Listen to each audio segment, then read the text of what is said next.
Evimer Duclerc cheated death by a single centimeter. I felt like this was it. I felt like he got me. Her own devastating Bronx tale is one of terror, domination, raging violence, and a bullet to the head. I grabbed myself like this. This was like, I threw myself on the floor and I shout, help, help, help, help. It's one of the most horrendous cases of domestic abuse. All of it at the hands of someone who professed his undying devotion. Everything I did was because I love you. And against all odds, Evimer Duclerc lives to tell of the physical horror of the past, the emotional scars of the present. I wake up thinking the whole world's about to end. And her courageous goals for the future. I didn't let that stop my life. Like, I had to continue. Evimer Duclerc has more than a deep bond with her close girlfriends. I call her a sister. That's what she is to me, a sister. I think in the 10, 12 years that we have known each other, we have never had an argument. We just clicked as soon as we met. And no doubt her vibrant personality and stunning looks were a magnet for male attention. One man in particular was Ramon Lalandries Castillo, who worked in a neighborhood deli. Castillo, let's say, was moonstruck over the Bronx beauty.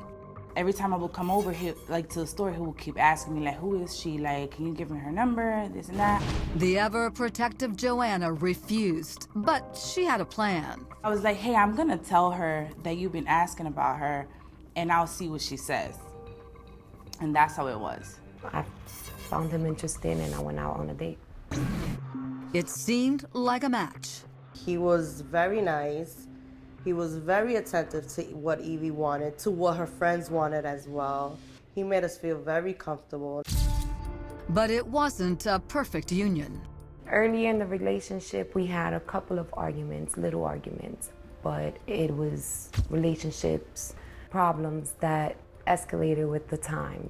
Joanna remembers a night when she was out with Evimer and Ramon. When they returned home for the evening, Joanna says Ramon became enraged when he wasn't invited in.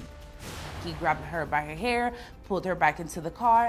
So when he did that, I was like, no, this is what we're not about to do. No, this is not right. I remember one day she came to my house and he literally left his car parked, double parked outside in the middle of the street for 30 minutes and went upstairs and tried to carry her out of my house. That's when I was like, whoa, this guy is really crazy. Dynasty and Joanna were beginning to see red flags waving everywhere, especially after Evimer told them about one particular night of rage. He tried to force me to have sex with him.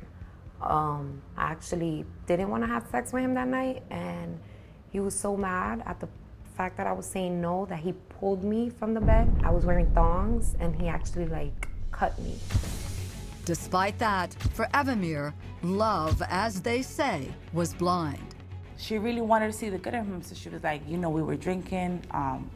I don't think this is gonna happen again. If Evimer wasn't yet able to see the temperamental Ramon's need for control and domination, she was about to get a rude and violent awakening. The relationship took a turn when we took a trip to Florida.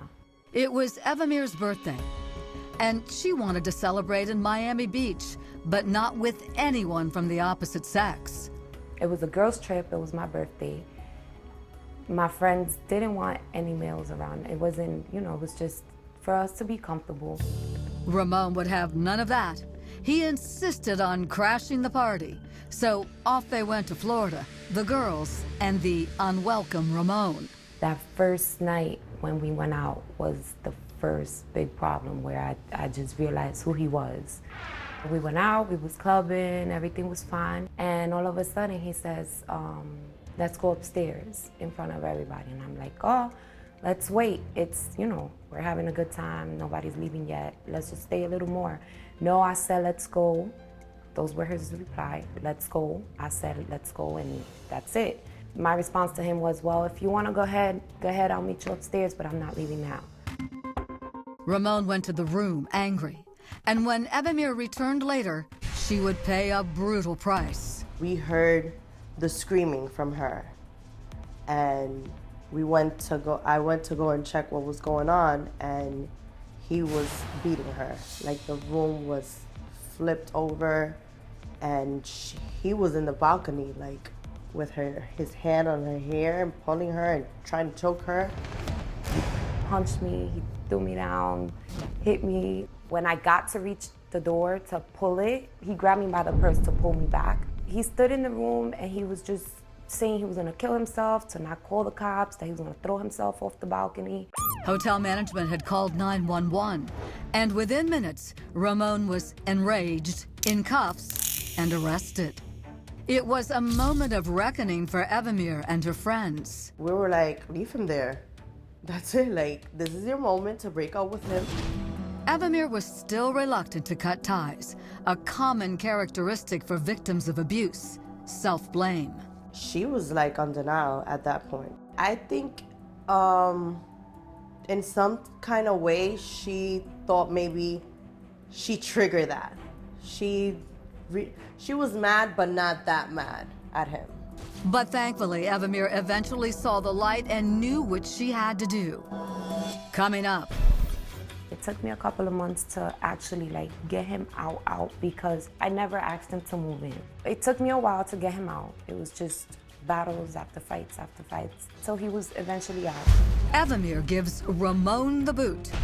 He'll give Evimer something far worse in return. I did not want to raise my face because I know he wanted to, you know, if he wanted to do any damage to me, it would have been to my face. So I look back and I'm like, Dimitri, that's him. Let's just, you know, I started speed walking, like I ran. Demetrius grabs him, like to stop him, and he was not trying to hit Demetrius back or trying to, his goal was me.